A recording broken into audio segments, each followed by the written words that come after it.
Okay, so if you've got a favourite influencer or two, you've probably heard them banging on about how great sauna is.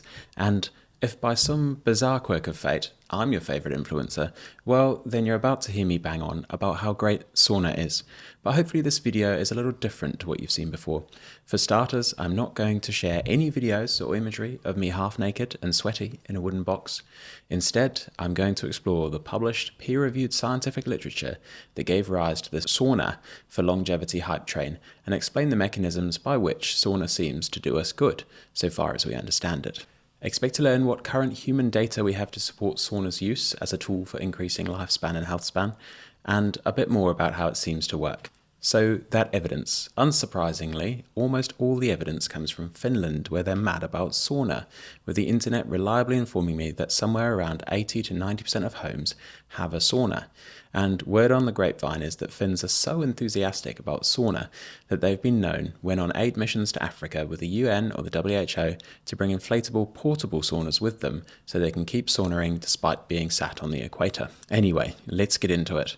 What we have is a group of researchers in rural Finland following over 2,000 men, all aged between 42 and 60 when the study started, over 2 decades, and collecting data on things like heart attacks, strokes, and death, and then looking for correlation with frequency of visits to the sauna. The findings were really quite surprising, and the take-homes are this.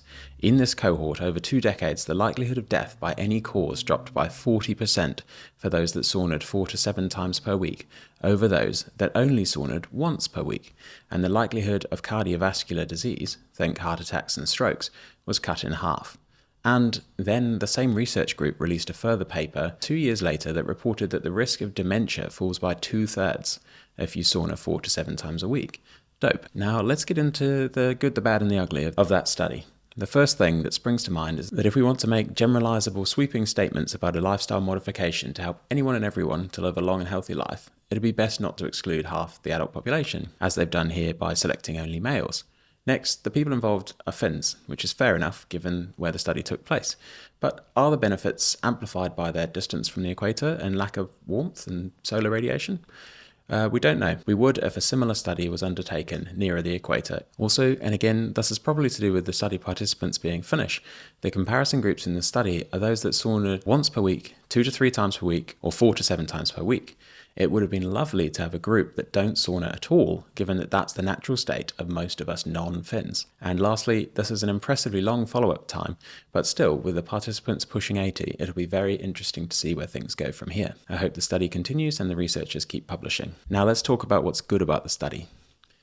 Firstly, the fact that it happened in Finland means that confounding factors such as wealth are less likely to play a role than if the study had been conducted in a country where access to sauna is more limited and elitist. Secondly, it's been running ages and includes loads of people.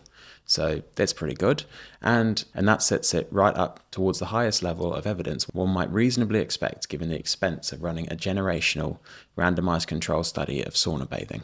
Next, how does sauna work? Firstly, our heart rates may increase to around 100 beats per minute in a moderate intensity sauna, or up to 150 beats per minute in a more intense hotter sauna, which is equivalent to a low moderate intensity exercise. This in time leads to improved blood pressure and improved pump function of the heart.